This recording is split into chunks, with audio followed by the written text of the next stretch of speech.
My boyfriend of 4 months retaliated against me because I went out with my close friends until morning by calling me while he was having sex with his friends with benefits. Time has a tendency to curve around our feelings. Even though Brandon and I have only been dating for 4 months, the spectrum of emotions we have shared makes our time together feel both very short and shockingly lengthy. He studies architecture, while I study graphic design at VL University. We are both sophomores. Due to our mutual passion for design, we initially met in a freshman seminar. From the beginning, our talks were smooth and conversational, discussing our studies and aspirations for the future. We would frequently have coffee while surrounded by class models and sketches. In those early days, our relationship felt natural and easy. We spent many nights discussing our projects and ideas, which I always found enriching. Brandon's background was quite different from mine, particularly his strong Catholic faith and conservative views, which initially I found intriguing. He was upfront about his past and his values, including his limited experience with relationships, and his decision to mostly save himself for marriage. However, as we moved past the honeymoon phase of our relationship, I began to feel the weight of our differences more acutely. His traditional views, which I once admired, started to feel restrictive, especially around topics of intimacy and personal freedom. He had been very open about his conservative approach to relationships, but this openness sometimes made me uncomfortable and skeptical about how it would affect our relationship. Our first major challenge came when I committed to a major group project with my friends from the graphic design program. The project, named 50 Specimen Shapes, was an ambitious plan to create 3D models for various abstract shapes, combining artistic flair with scientific precision. As the deadline approached, my team decided to pull an all-nighter to finish our work. I was excited about the project and shared my plans with Brandon, hoping he would understand the commitment it required. Instead, his response was cooler than expected. He seemed uneasy, not just about the late night, but also about me being deeply involved in something outside of our relationship. His discomfort seemed to stem from his religious beliefs, which made him wary of the unpredictable nature of creative projects. His reaction left a coldness between us as I prepared for the night. There was a noticeable tension in his goodbye that evening, and even his hug felt forced. It made me wonder if our relationship, built on such different foundations, could really last. Despite this, I headed into the project night full of anticipation, but also concern, not realizing that the events of the evening would test our relationship even further. The day leading up to the planned all-nighter with my friends was a typical Thursday, marked by the usual rush of classes and the added buzz of creative energy that always seemed to spike as deadlines approached. I had spent most of the afternoon in the studio, putting the finishing touches on my part of the project, my mind racing with adjustments and improvements. The vibrant atmosphere was contagious, everyone throwing ideas back and forth, our workspace a testament to weeks of hard work and chaotic creativity. I checked my phone intermittently, noting the absence of any messages from Brandon. It was unusual, given that we often exchanged quick updates or words of encouragement throughout the day. Deciding to break the silence, I sent him a text, hoping to lighten his mood and possibly share some of my excitement. "Hey, busy day here but looking forward to tonight. Wish me luck," I typed, hoping the smiley face would bring a smile to his too. The reply came just as I was gathering my things to leave the studio for a quick dinner before the evening's marathon. "Good luck. We need to talk when you have a moment," the message read, void of any emojis that might hint at his mood. The brevity and tone of his text sent a small wave of anxiety through me. It was not what I had hoped to read, especially not today. Dinner was a rushed affair at a nearby cafe, where I sat alone with a sandwich and a cup of too strong coffee, mulling over Brandon's message. The cafe was cozy, a little nook that served as a frequent escape for me from the campus hustle. Today, however, the warmth of the cafe did little to ease the chill that had settled inside me. Returning to my apartment briefly, I found Brandon waiting for me, his figure slouched against the doorway of our small shared living room, an unmistakable tension in his posture. As I stepped inside, the look on his face was serious, more somber than I had seen in days. "Hey, you're home early," I said, trying to sound cheerful. Brandon just nodded, his eyes following me as I dropped my bag and took off my coat. "We need to talk about this project night of yours," he began, his voice steady but with an edge that immediately put me on guard.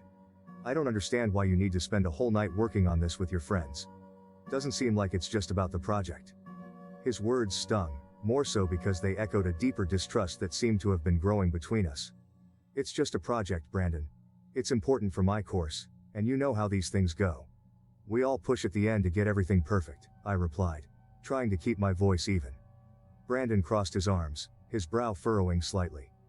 "It's always about the project, isn't it? Or something else? I feel like you're slipping away," Doing all these things without me. And tonight, it just feels like you don't want me around. I sighed, feeling the weight of his words and the widening gap they represented. This isn't about not wanting you around, Brandon.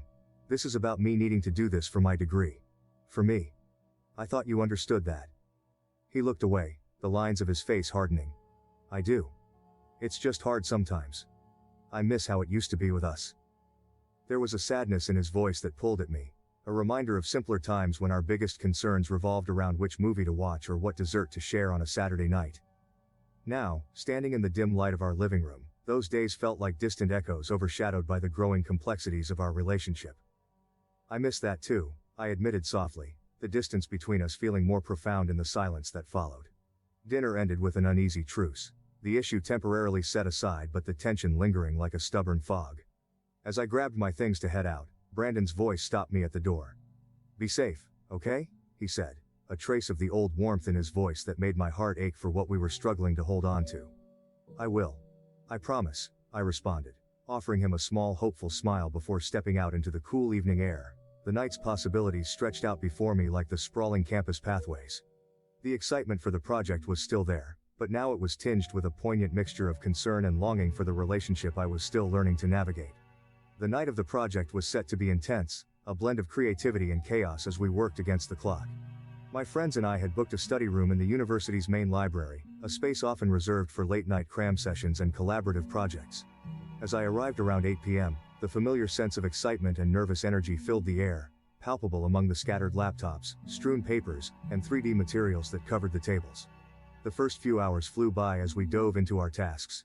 Anna, a meticulous planner, coordinated our efforts, ensuring everyone stayed on track with their assigned elements. John, ever the perfectionist, was immersed in adjusting the lighting on our 3D models, creating the perfect shadows that made our shapes seem almost lifelike. My role was to integrate the background graphics I had designed, ensuring they complemented rather than overwhelmed the models. At 10 p.m. I sent a quick message to Brandon. In full swing here. Hope your evening is relaxing. The immediate response I hoped for didn't come, and I pushed the slight worry away, redirecting my focus to the vibrant discussion on color schemes and textures swirling around me. Midnight approached, and we took a brief coffee break. The library's 24-hour cafe was buzzing with other students similarly burning the midnight oil, and the air was thick with the aroma of espresso and the low hum of hushed conversations. I checked my phone again, noting the absence of any message from Brandon. A ripple of concern stirred within me, but I was quickly pulled back into the lively banter of my friends, discussing the latest episode of a popular design reality show. By 2 a.m. the project was shaping up, but the fatigue was setting in. We powered through with energy drinks and the collective adrenaline that comes from nearing the finish line. I sent another message to Brandon, a bit more detailed this time. Still working hard. Miss you. The read receipt popped up almost immediately, but there was no reply. The silence gnawed at me, making the coffee seem a bit more bitter. As 4 a.m. rolled around, we were in the final stretch, adding the last touches to our project. The room was quieter now, the earlier excitement giving way to focused concentration and the occasional yawn. I sent one last update to Brandon, half hoping he'd respond with words of encouragement or at least acknowledge my efforts. Almost done here. Can't wait for you to see the final product. Love you. The lack of response this time felt heavier, more loaded. I stared at the screen for a moment longer than necessary, the glow highlighting the worry lines that had formed between my brows. Finally, around 5:30 a.m., we wrapped up.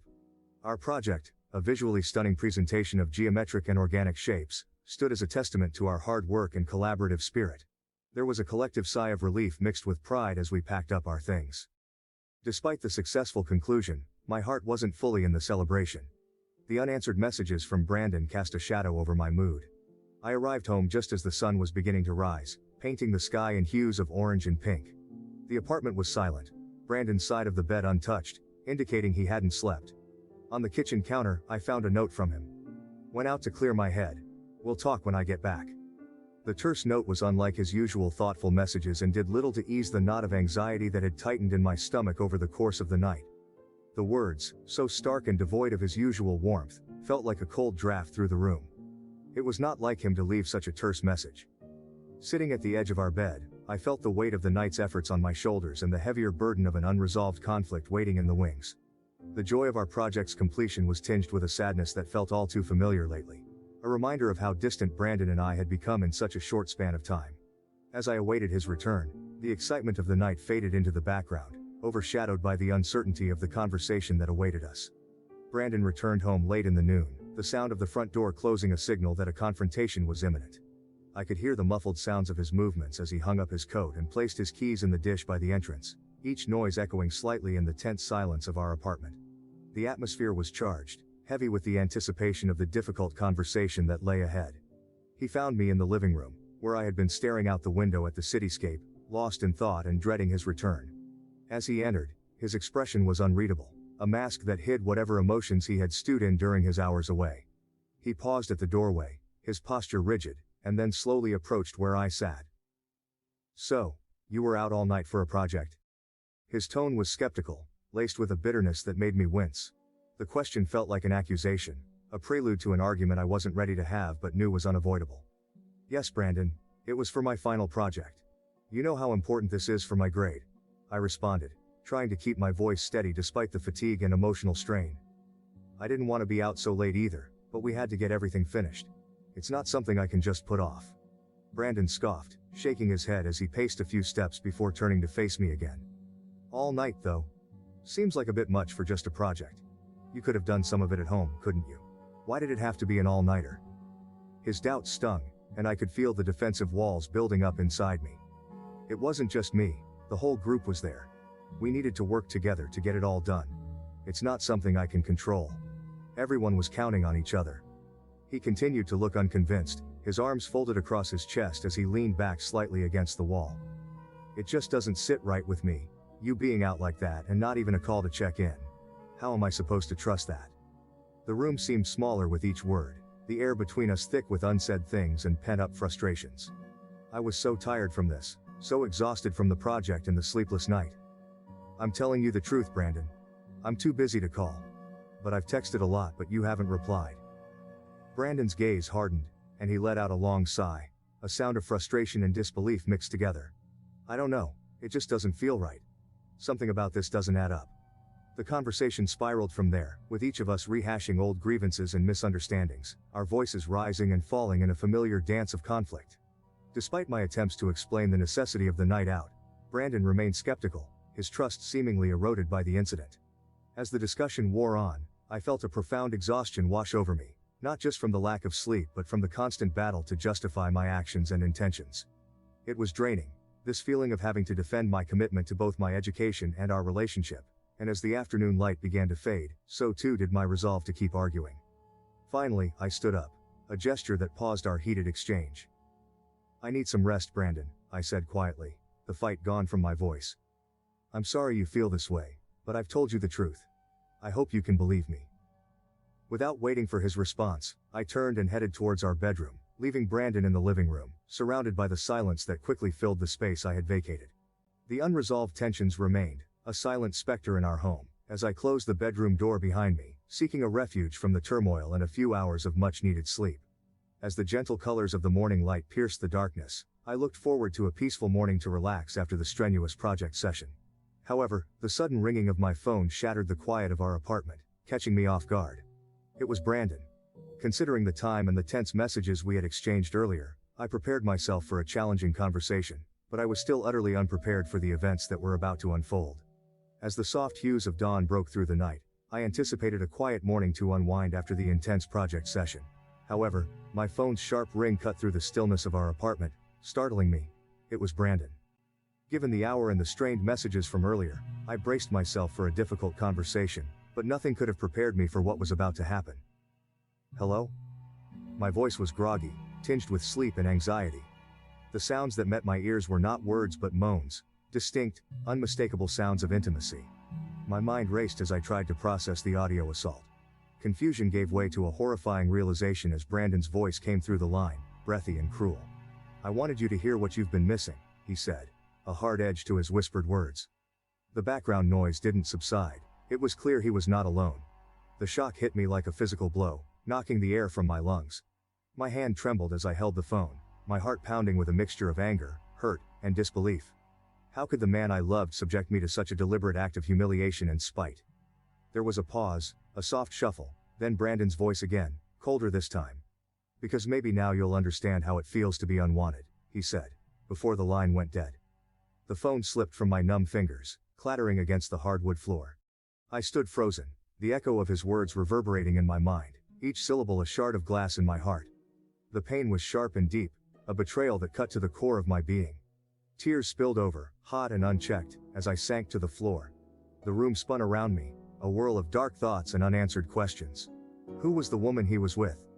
But more than anything, why would he choose such a devastating way to express his pain? In my shock, I called Anna immediately. She came to my apartment and rushed into the room. She was by my side, her hands gently lifting my chin to meet her worried gaze. What happened? Oh my God, are you okay? Her voice was laced with concern, her eyes searching mine for an explanation. I shook my head, the words catching in my throat. Through sobs, I recounted the phone call, each word punctuated by a fresh wave of tears. Anna listened in silence, her arm wrapping around my shoulders in a comforting embrace. This isn't just about tonight, is it? She murmured after I had finished, her voice soft but steady. There's more going on here, more pain than just this moment. She was right. The incident wasn't an isolated one but a climax of ongoing tensions and unspoken grievances that had been building between Brandon and me. It was the breaking point of something that had been fracturing slowly, painfully, over time. Anna stayed with me as dawn turned to day, offering silent support as I processed the initial shock, and began to consider the implications of what had happened. The reality of the situation was harsh. Not only had Brandon violated our trust in the most intimate way, but he had also used his actions as a weapon, a way to hurt me as deeply as he felt hurt. We need to talk about this, not just you and me, but you and him, Anna finally said, her tone firm. This can't be brushed under the rug, it's too big, too painful. She was right. As much as I dreaded the confrontation, I knew it was necessary. The foundation of our relationship had been shaken, perhaps irrevocably, and it was clear that things could not continue as they had been. With Anna's encouragement, I found the strength to call Brandon later that day. My voice was steadier than I felt, bolstered by the conviction that I deserved better than the cruelty he had shown. Brandon. We need to talk, I started, my words clear despite the tremor of emotion that underlaid them. What you did this morning was beyond hurtful. It was destructive. There was a heavy silence on the other end before Brandon responded. His voice was subdued, lacking the harshness of earlier.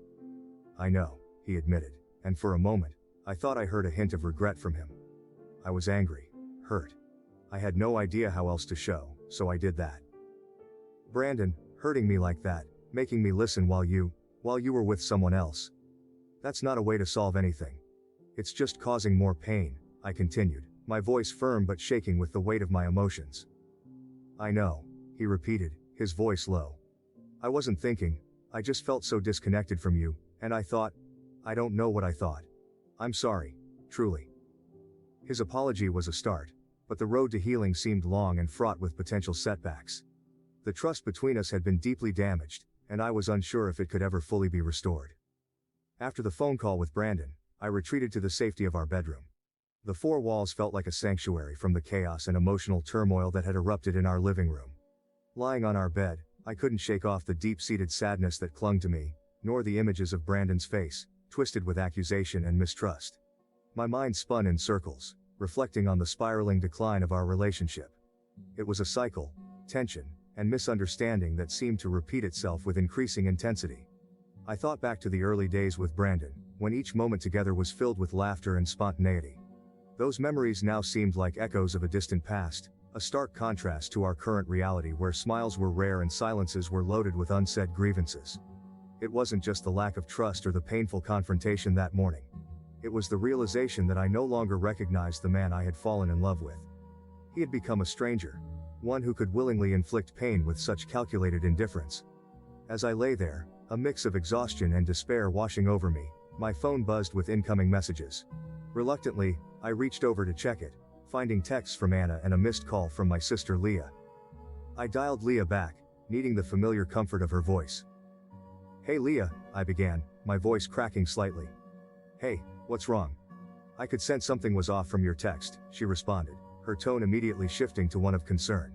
I recounted the morning's events, the call from Brandon, and the painful words exchanged. Leah listened silently, only interjecting to ask clarifying questions. When I finished, there was a heavy pause. That's just cruel, you know? It's not like you to tolerate this kind of behavior, not from anyone. Leah finally said. Her words, firm and straightforward, mirrored my own thoughts. It was a reflection of how far I had strayed from the person I used to be, someone who valued self-respect and mutual understanding above all in a relationship. Yeah, I know. I don't even know who he was anymore, I admitted, feeling the weight of my own words. I can't keep going like this. It's draining me, Leah. It's not healthy. You deserve so much better, Leah replied, her voice soft yet insistent. You need to think about what you really want moving forward, not just for the sake of the relationship, but for yourself. Her words sparked something within me, a flicker of determination amidst the confusion. It was a call to reclaim the parts of myself that I had neglected in my attempts to salvage our faltering relationship. I needed to reflect on what I truly wanted, not just drift along in the current of Brandon's moods and accusations. Later that day, I met with Anna for coffee. As always, she was a grounding presence, someone who could always cut through the noise and help me see things more clearly. As I sipped my coffee, Anna laid it out plainly. Everyone sees it, you know. You're not yourself anymore. You're always tense, always worrying about how to navigate around Brandon's feelings. When's the last time you did something just for yourself? Something that made you happy? Her question hung in the air, stark and challenging. I didn't have an answer, and that in itself was telling. He's changed, Anna. Or maybe I'm just seeing the side of him he's hidden all this time, I said, the realization bitter. Maybe, Anna agreed, her brow furrowed in thought. But more importantly, what are you going to do about it? That was the question, wasn't it? What was I going to do? The thought of continuing in a relationship where I felt so undervalued, so misunderstood, was unbearable. Yet the thought of ending things, of stepping into the unknown after all we had shared, was daunting. Over the next few days, I took time to myself, reflecting on my values, my needs, and my future.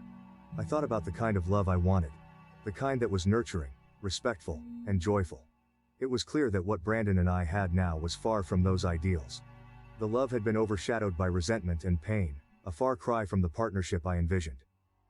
I realized that moving forward alone was a better path than staying in a relationship that had lost its way. It wasn't just about finding happiness but about preserving my self-respect and rediscovering the strength I had before the relationship consumed me.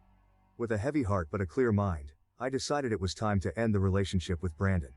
I needed to express my decision, not out of spite or anger, but from a place of honesty and self-respect. I hoped that he would release me, that he could see the necessity of the choice I was making. The decision to end our relationship was not easy, but it was necessary. It was a step towards healing, towards reclaiming the joy and peace that had once defined my life. As I prepared to have that final conversation with Brandon, I felt a mix of sadness and relief. Sadness for all that we had lost, and relief that I was finally taking a step towards a future where I could be myself again, free from the shadows that our love had become. With Brandon, the conclusion was just as challenging as I had expected. But beneath all the pain, there was a resolve that persisted. I was clear in expressing my demands and the sadness of a relationship that had deviated too much from happiness and respect for one another. As he listened, Brandon's expressions were a mixture of resignation and quiet recognition. Ultimately, he comprehended and acknowledged my choice, even though it was evident he was upset and regretful. In the weeks that followed, the immediate sense of relief I felt was tinged with moments of profound loneliness. Our shared apartment, once alive with shared dreams, now echoed with the quietness of solitude. I spent long evenings reflecting on what had gone wrong, turning over the memories, both sweet and bitter. This introspection, though painful, was a necessary part of my healing process.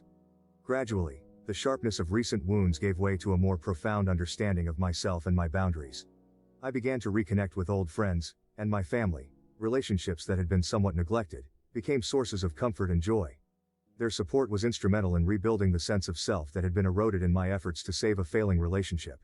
The knowledge I gained from this period of my life was priceless but difficult to get. I came to understand the value of being honest and open with myself as well as with a partner. I realized the danger of compromising too much and losing oneself in the attempt to keep others happy. I made a self-promise to put emotional fulfillment and respect for the other person before my dread of being alone in a relationship. As I move forward, the scars from this experience remain. But they are a testament to my resilience. They remind me that I have the strength to face difficult truths and make tough decisions, that I deserve to be loved fully and without reservation. The journey of reclaiming the joy and peace I once knew is ongoing, but now I walk it with a clearer vision of who I am, and what I truly value in life and love. I appreciate everyone listening to and reading my story. I have removed it from the platforms where I published it since I believe the details of what he did with me should not reflect poorly on my accounts. The only page I want to share a tale on is this one. Please leave a comment after hearing the story so I know what everyone thinks. I'll probably read it several times over. I want to thank you again for bearing with me as I confessed.